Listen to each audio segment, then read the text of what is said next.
All right, so those are the headlines we're tracking. First, our top story. A court ordered a pond within the Gyanvapi Masjid complex in UP's Varanasi be sealed amid claims by Hindu petitioners that a shivling has been found during filming of the complex, though the other side claims it's a fountain.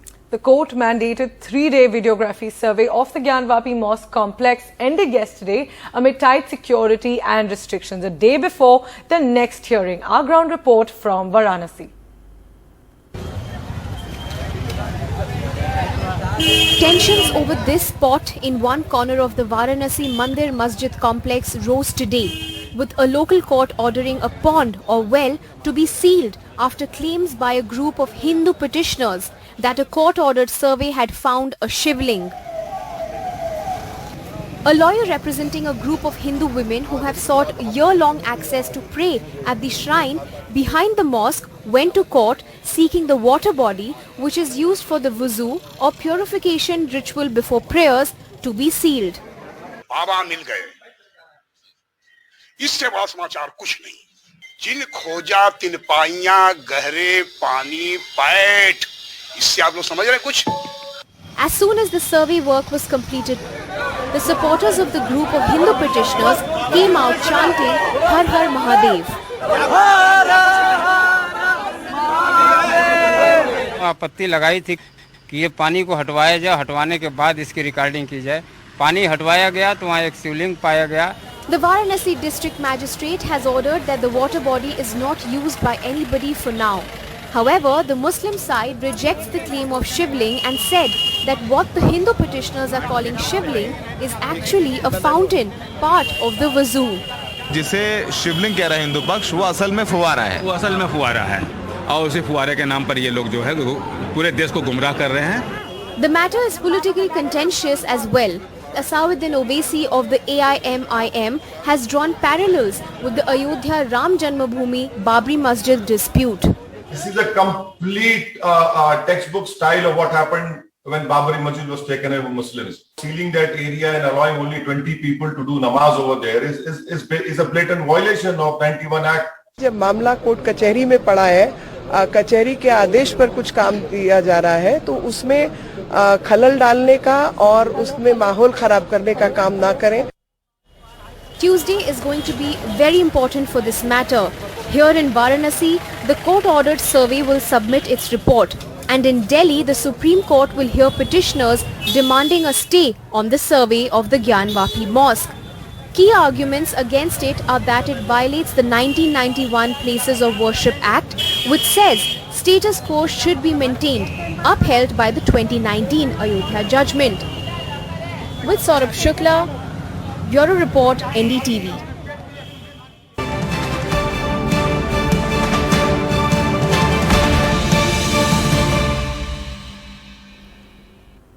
Well, news now of the Prime Minister's Nepal visit, and Prime Minister Modi held bilateral talks with his Nepal counterpart Sher Bahadur Deoba. On Monday, he also visited Lumbini, the birthplace of Gautam Buddha, during his visit to the nation. PM Modi said India and Nepal's close ties can benefit the world. Ratnadeep Chaudhary and Sanjay Chakrabarti report from Lumbini. Prime Minister Modi with his host, the Nepal Prime Minister Sher Bahadur Deoba, lighting a lamp at the famous Ashoka pillar in Lumbini in Nepal, the site where Lord Buddha is thought to have been born. Nepal के बिना हमारे राम भी अधूरे हैं। मुझे पता है कि आज जब भारत में भगवान श्री राम का भव्य मंदिर बन रहा है, तो नेपाल के लोग भी उतना ही खुशी महसूस कर रहे हैं। It's Buddha Purnima today, an auspicious occasion for millions. But while that may have been the overt reason for the visit, both India and Nepal are still in the process of setting right a relationship which ran into major hiccups in 2020. India has historically been Nepal's closest partner. Both nations share an open border and soldiers from Nepal form a part of India's vaunted Gorkha Rifles regiments. But the growing presence of China has Delhi worried. Beijing has the highest foreign direct investment of any country here, a bid to grow its influence in a region which it sees as key to its Belt and Road Initiative, a global infrastructure development strategy. In fact, while arriving here, the Prime Minister did not land at the nearby Gautam Buddha International Airport constructed by a Chinese construction group, choosing instead to fly by chopper directly to Lumbini. India is our close neighbor and trusted friend with multidimensional relations. We look forward to further strengthening of our relations based on mutual understanding and respect. For many here, India will always remain Nepal's closest partner. कि भारत से जब relationship हमारा अच्छा होगा तो हमारा रोटी बेटी का सब चीज भारत से ही होता है. अब जब चाइना से होगा तो वो लोन देके हमें अपने ओर आकर्षित करेगा तो उससे हम उसके आर्थिक नीति में फंस जाएंगे और यहाँ पे श्रीलंका जैसा माहौल क्रिएट हो जाएगा. But while India is a trusted partner, many here do not want New Delhi to be a regional big brother. Nepal एक छोटा देश है और इसके पड़ोसी बहुत विशाल हैं. दोनों का संतुलन करके ही चलना नेपाल के लिए हितकर है. In terms of optics and message, this visit of Prime Minister Modi has been well pitched. Now what remains to be seen whether this is able to generate enough significant gains for India and help in developing better trust with Nepal. From Lumbini, with camera person Sanjay Chakravarti, this is Ratnadeep Chaudhary for NDTV. And in fact, the Prime Minister stopped over in Lucknow to dine with UP Chief Minister Yogi Adityanath. On the agenda was also an interaction with the state's ministers on governance. This is the Prime Minister's second Lucknow visit after the BJP's big assembly polls win. The Prime Minister was seen in a group photo with the Chief Minister and the entire cabinet as well. News from Delhi now. In slamming the anti-encroachment drive being carried out in various parts of the national capital, Chief Minister Arvind Kejriwal on Monday said if bulldozers razed shops and houses of 63 lakh people in Delhi, which are considered illegal, it will be the biggest destruction in independent India. At a meeting with Aam Aadmi Party MLAs on the matter, Mr. Kejriwal told them that they should be ready to go to jail for opposing the anti-encroachment drive, which is being carried out by the BJP-led municipal corporations in various parts of Delhi.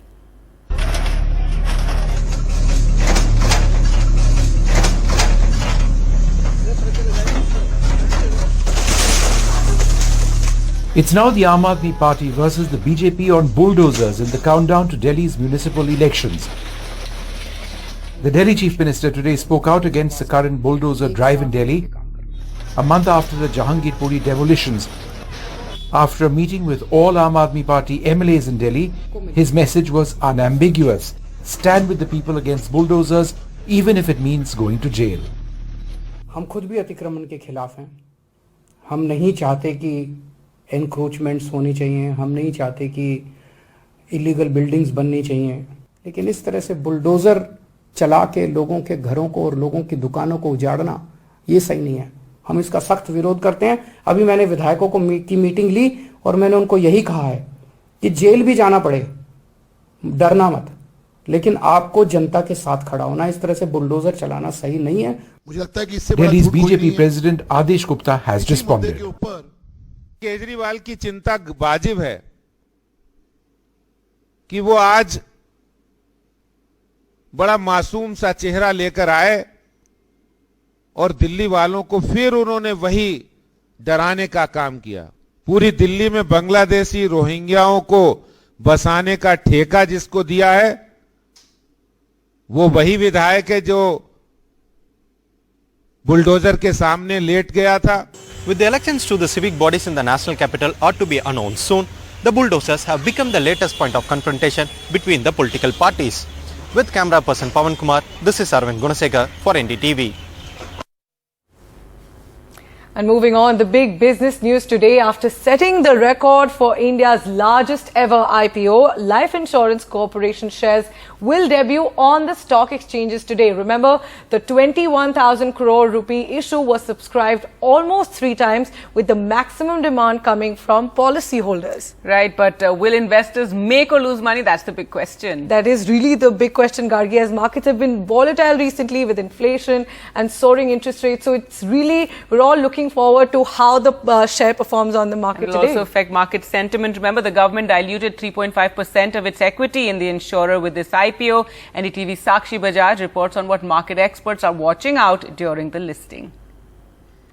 Life Insurance Corporation's D-Street debut. However, the listing comes amid volatile stock markets, rising inflation and rising interest rates. One cannot ignore the fact that the listing comes amid a volatile stock market where investor sentiment has taken a huge hit due to the consistent FII selling, inflationary risks and global and domestic ones as well, and interest rates moving northwards along with liquidity being taken out by central bankers globally, ending the easy flow of money into equities.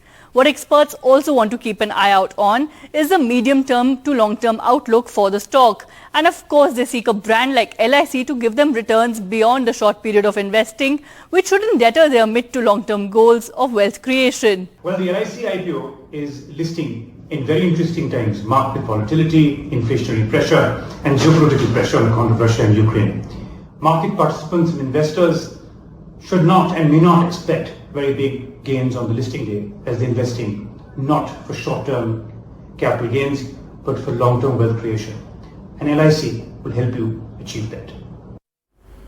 All right, well, let's now talk about the weather. And the good news is that the monsoon has arrived early. In fact, 6 days ahead of schedule, it's reached the Andaman and Nicobar Islands. That's definitely a relief, Gargi, after all the heat wave we've seen. However, there is a red alert for rain in the state of Meghalaya. Meanwhile, heat wave has gripped much of North India, but some relief is expected. Relief for Delhi likely after punishing 49 degrees. Thunderstorm is forecasted. Heat wave conditions likely to reduce over northwest and central India, and Delhi temperatures have in fact dropped from 49 degrees to 42.4 degrees. Earlier in the month, NASA shared images of Delhi's heat islands, and these are the images that you can see on your screens. The visible red spots you see are the heat islands that NASA has released. And those temperatures going up to 49 degrees. Now, let's talk about the rain. And there's Assam has already, well, there you can see visuals from Shimla, but news from Assam now. And Assam has already been hit by the first wave of floods after heavy rain for the past couple of days. 20 districts witnessed flash floods. 2 lakh people have been affected and at least 7 have died in the floods and landslides in the past 2 days. Indian Railways have safely evacuated 1,600 passengers who were stranded in Dima Hasao and Kachar districts with assistance from the Indian Air Force.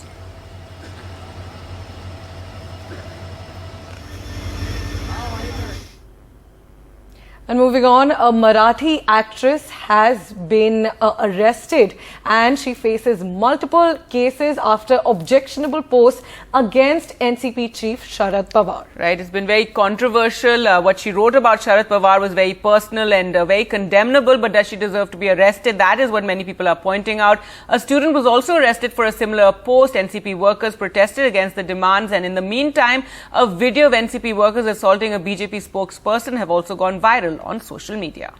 ही जी विकृती सुरू झालेली आहे ही समाजासाठी white. आज ती आमच्याबद्दल झाली, उद्या ती तुमच्यावर होऊ शकते आणि ती आमच्यावर नाही, तुमच्या वैयक्तिक पण आयुष्यात येऊ शकते.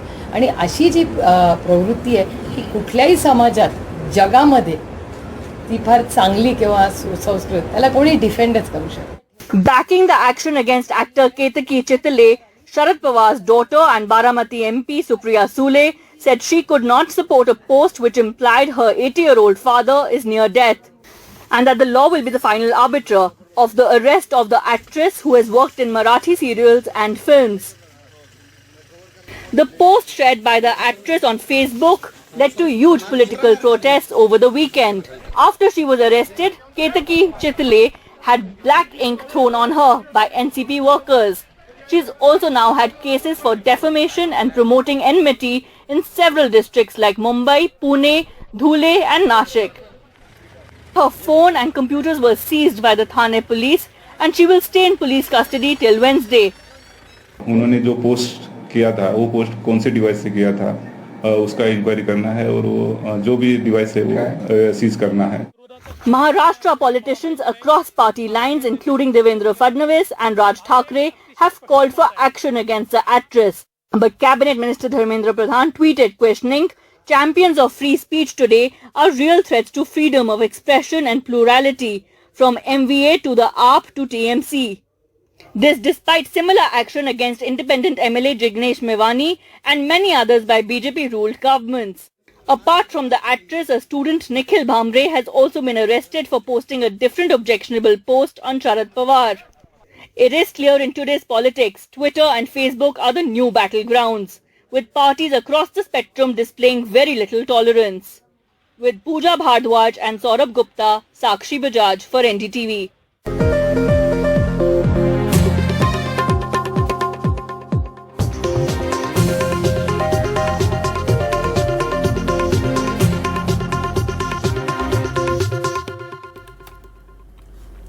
Welcome back. Well, the big story we'll be tracking today. A court ordered a pond within the Gyanvapi Masjid complex in UP's Varanasi be sealed. This amid claims by Hindu petitioners that a shivling had been found in it during the filming of the complex. Now, the report had to be submitted, in fact, to the court today. So this is a leak of what the report found. Right, and the court mandated a 3-day survey, in fact, of the Gyanvapi Mosque ended yesterday amid tight security restrictions.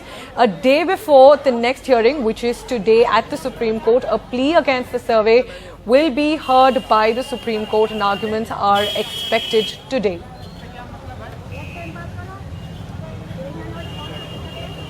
All right, so a big controversy. So interesting that Priyanshi, 2 courts will be hearing the matter. Of course, the Supreme Court, which is hearing the plea against the videography and survey, and that was brought before the Supreme Court on Friday. But the Supreme Court at that time hadn't put a stay on the survey taking place.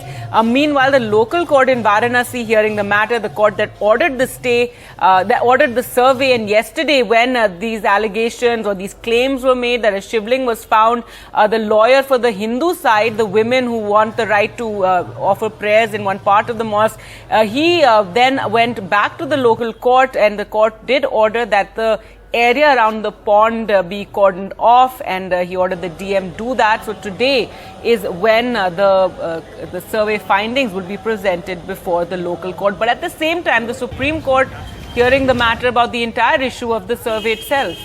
All eyes definitely on the Supreme Court order today, and one of the major arguments is about the Places of Worship Act, which says that the religious character of religious places should be maintained as it was on the Day of Independence, which was in 1947. So that's one of the major arguments, that the character is being changed now after independence, and that's one of the arguments of the other side, which says it's actually a fountain and not a shivling at the mosque. Absolutely. So anyway, everybody, really taken up with this entire controversy and the claims and counterclaims. But let's go across to Saurabh Shukla, who's right there. And yesterday, he was speaking to both the lawyers. And Saurabh, everybody will be waiting to see what happens in the local court. But interesting that at the same time, the matter is coming up in the Supreme Court as well. Absolutely, Gargi. In fact, around 10 a.m., the court will sit in Varanasi, and the same judge who gave judgment yesterday regarding the sealing of the pond where allegedly shivling was found. So it's going to be very interesting, but according to our sources also, there is a possibility where the Advocate Commissioner Ajay Mishra may seek some more time from the court, because yesterday he finished the survey around 11, and then after he had to compile a lot of documents, reports. In fact, the footage of videography is more than 12 hours. So he may seek some more time, but we have to wait for the official confirmation. And apart from that, Supreme Court is also going to hear this petition of Intizamia from the Gyanvapi side. In fact, the lawyer, one of the lawyers from Muslim side told me that they will also inform court, and they will also take the matter of yesterday's judgment from Varanasi court. They are saying that yesterday when Varanasi court passed the judgment of sealing of the pond, the Vaju area, they were not asked, they were not given notice. In fact, they were not called in, so they were not heard. So that is where the natural justice was denied. So they will mention that in the Supreme Court as well. But it's very interesting because since yesterday, social media, and people are discussing about is there a shivling or there is fountain. So a lot of discussions, but most importantly now it's up to the court Ajay Mishra, what Ajay Mishra is going to write in his report, the Commissioner Advocate, regarding allegedly Shivling. So that is also going to be very interesting because he is appointed by the court. So his word may be taken very seriously than anyone else's. So a very crucial day for the Gyanvapi and the Kashi Vishwanath as well. That's right. Thanks so much, Saurabh, for joining us with all those details. So, Saurabh, they're tracking those developments. The hearing at 10 today, he said that they could ask for more time. But as we've been reporting, and Priyanshi, today the Supreme Court bench led by Justice Chandrachud will also hear an appeal which was filed against this survey being allowed in the Gyanvapi Mosque.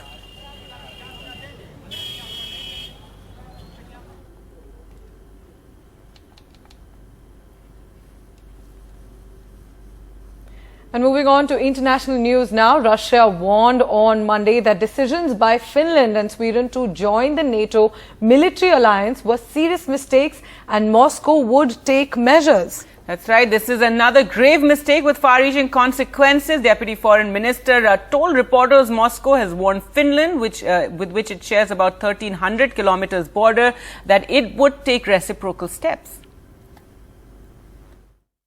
Что касается расширения, в том числе за счет новых членов Альянса, Финляндия, Швеция, в России, хотел бы вас проинформировать, уважаемые коллеги, нет проблем с этими государствами. Нет. И поэтому в этом смысле непосредственной угрозы для нас расширение за счет этих стран для России не создается. Но расширение военной инфраструктуры на эту территорию, безусловно, вызовет нашу ответную реакцию. И какой она будет, мы будем смотреть, исходя из тех угроз, которые нам будут создаваться.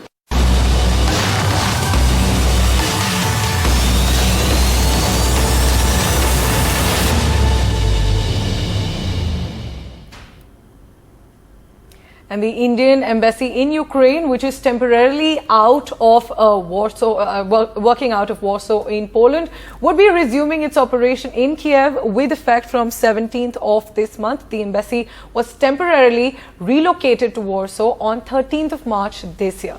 In fact, India and Ukraine tweeted, glad to announce the return of the Embassy of India to Kyiv soon. Embassy will resume its operation in Kyiv with effect from May 17th. So it will start functioning from Kyiv today. And moving on, Ukrainian President Zelensky on Monday thanked the US for supporting his country against Russia's invasion. He was addressing leaders of American research universities from Kiev in an online question and answer session. In his address, Zelensky said the US was doing the maximum to protect Ukraine's freedom while other countries have remained neutral or stood aside in the conflict. Є держави, які намагаються залишитись осторонь, бути нібито нейтральними, не допомагати воювати за наші спільні цінності. Це так само, як і в житті, коли потрібна допомога, а є лише натовп тих, хто спостерігає замість того, щоб допомогти. А є держави, які вкладаються по максимуму, щоб все ж таки захистити свободу, щоб все ж таки зупинити агресію. And Secretary General Stoltenberg expressed hope that Ukraine could win the war as Russian military advances appear to be faltering. Russia's war in Ukraine is not going as Moscow had planned. They failed to take Kiev.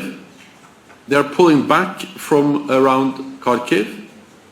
Their major offensive in Donbass has stalled. Russia is not achieving its strategic objectives.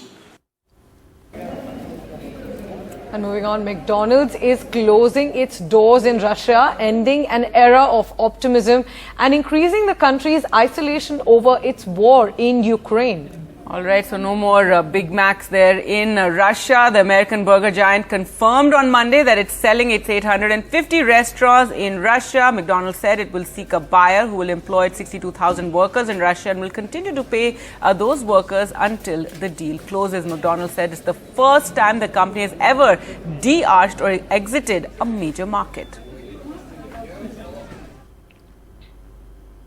And moving on to Sri Lanka now. Sri Lanka's new Prime Minister, Ranil Wickremesinghe, on Monday said he proposed to privatize the national carrier Sri Lankan Airlines as part of his plan to tackle the debt-ridden country's crippling economic and political crisis. So he is starting with a plan there, Gargi. All right, quite a radical plan there, a decision, but I think these tough decisions have to be made. Sri Lanka is currently experiencing its worst economic crisis since gaining independence from Britain in 1948. කෙසේ වුවත් ඉදිරි මාස කීපය ඔබට මට ජීවිතයේ දුෂ්කරම කාල පරිච්ඡේදය ගත කරන්නට සිදු වේවි. එයට අපි සියල්ලෝම කැපවීමෙන් මුහුණ දිය යුතුයි. මම ජනතාවට කරුණු සංගවා බොරු කීමට කිසිසේත් කැමති නැහැ. භයානක වුවත් අප්‍රසන්න වුවත් මේකයි ඇත්ත తත්වය. කෙටි කාලීනව අපි මුහුණ දෙන්න යන්නේ ගෙවි කාලයටත් වඩා දුෂ්කරම කාලයකට. මේ වෙලාවේ අපට තිබෙන්නේ දුක් කම්කටොළු විතරයි. ඒත් මේ තත්වය කෙටි කාලීනයි. ඉදිරි මාස කීපෙදී අපේ මිත්‍ර රටවල උපකාරය සහ සහයෝගය අපට ලැබෙවි. ඔවුන් මේ වන විටත් අපට උදව් කරන්න පොරොන්දු වෙලා තියෙනවා. ඒ සඳහා ගතවන මාස කීපය අපට ඉවසීමෙන් දරා ගන්නට ඉන්නම වෙනවා. නමුත් අපිට මේකෙන් ගොඩ යන්න පුළුවන්. ඒ සඳහා අපිට අලුත් මාර්ගයක යන්න වෙනවා.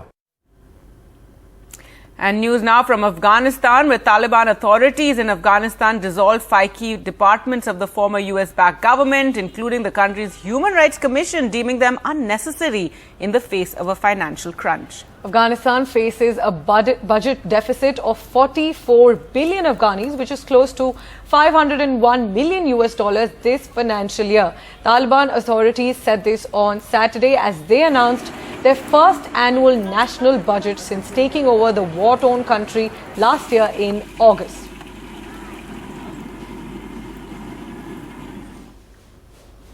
Now moving on to a bit of a Twitter spat which has been going on for quite some months now between the Twitter CEO, and this time it's between the CEO and the billionaire Elon Musk, who may soon own the company.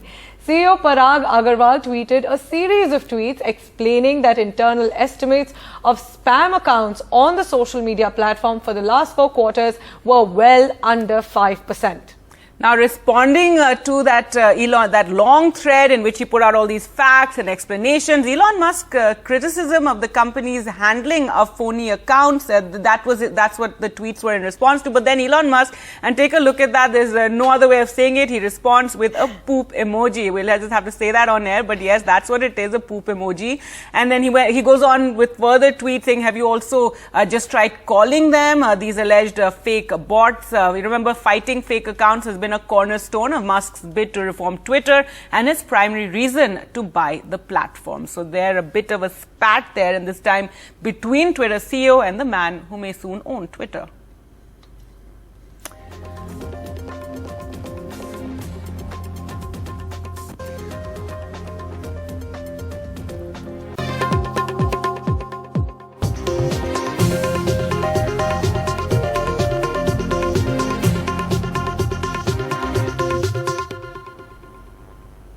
Welcome back. The big news for the markets and for also the government today, after setting the record for India's largest ever IPO, Life Insurance Corporation shares will debut on the stock exchanges today. Remember, the 21,000 crore rupee issue was subscribed almost 3 times, with the maximum demand coming from policyholders and employees. That's right. And the question is, will people make money or not? And the government, remember, diluted 3.5% of its equity in the insurer. Sakshi Bajaj reports on what market experts are watching out for during this listing.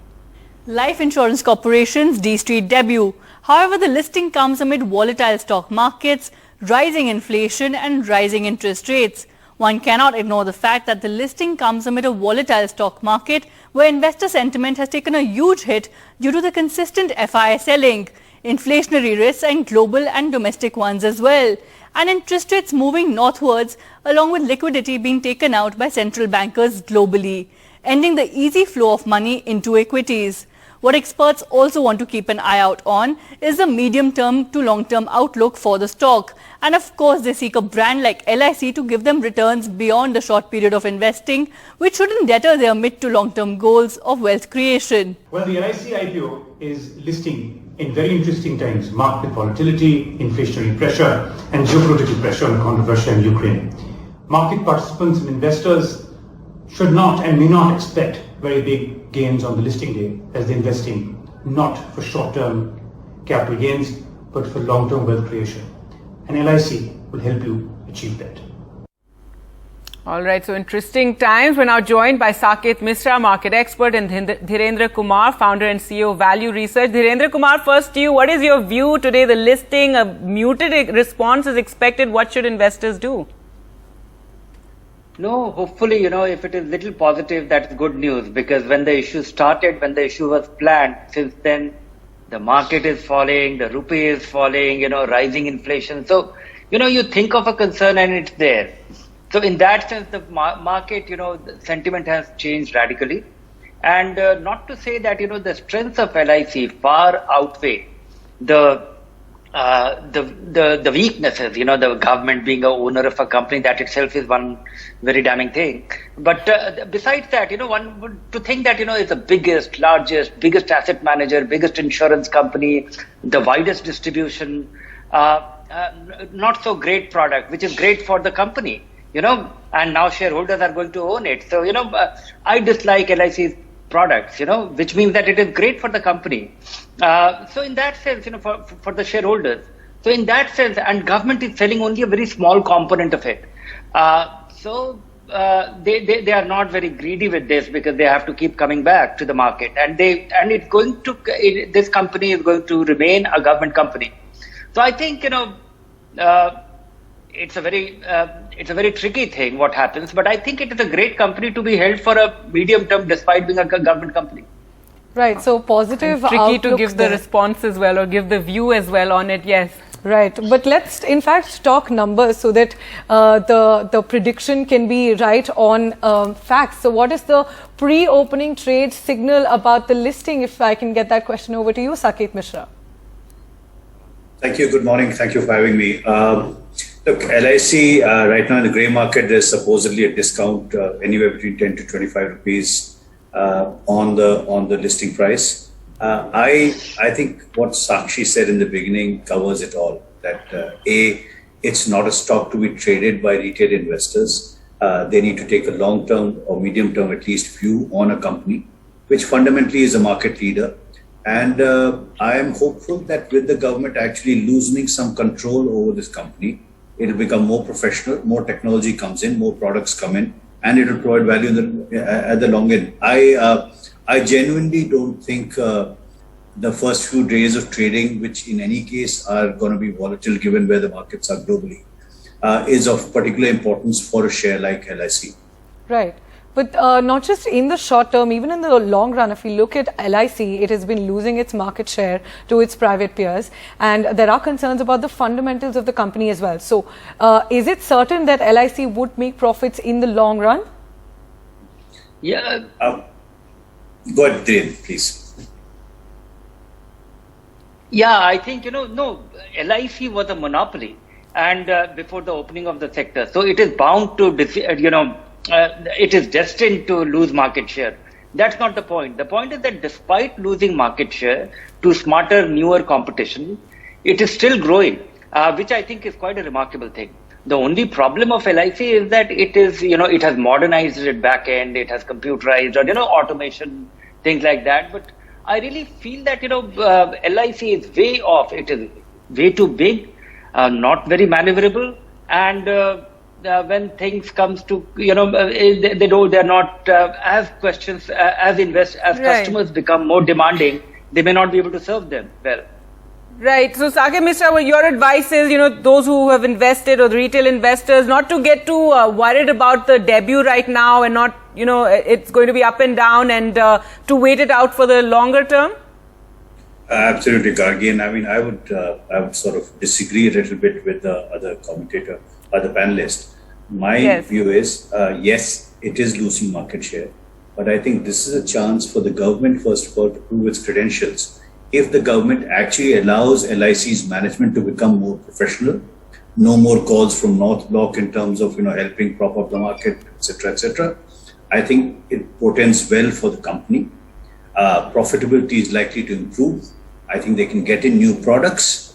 So it's a small step, but I think over the medium term, there is a chance, given the right management, given the right changes and modernization that happens at LIC, that it can take, it can actually become more profitable. And technology actually allows a company like LIC to remain big. So they've got 280 odd million, I think they got 280 odd million policies right now, 250 million policy holders. That's a huge customer segment that they can do multi-product selling to, that they can actually use the data to actually produce other products, tie up with other institutions. So there is a lot of value within LIC, which I think can be realized over the medium to long term. The question really is going to be, are we going to let LIC become as professional as its potential can be? Right. It's also a question about timing, Dhirendra Kumar. It's still being questioned whether this was the right time. As we've discussed, markets have been volatile. Markets have lost over 6% just in the last 1 month. We witnessed a record high foreign fund pullout. So is this going to hurt LIC's listing, and could there be a better time for LIC to hit the markets? We will never get an answer to this, and it is nearly impossible to time it perfectly. I don't know what is a good time, because, if it was high and if investors were sold the stock, LIC at a higher price, they will be disappointed. If it is at low, then government is realizing a little bit less, that's fine. I think LIC issue has been, has been very interesting. They have been able to create a new set of investors by creating a pool for, or creating a segment for policyholders, creating a new demand for their stocks. So it's quite innovative, very interesting, and this is not the end of it. This is just 3.5%. They have to keep coming back, and the government has been on record that they have to dilute to the extent of 49%. Right. What the other panelist, Mr. Mishra, is saying that it's a very optimistic. I agree with him that one should be, being an Indian, I will be very optimistic about LIC to succeed.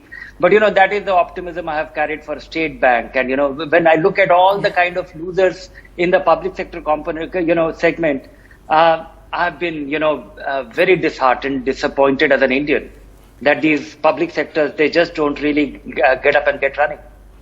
All right, I think we'll leave it there. Thank you so much both for joining us this morning, and the listing to take place in a short while from now at around 10, so all eyes on that. With that, time for us to slip into a short break. And coming up, Lakshay Sen back in India, and also news from Ukraine. All that and more on the other side.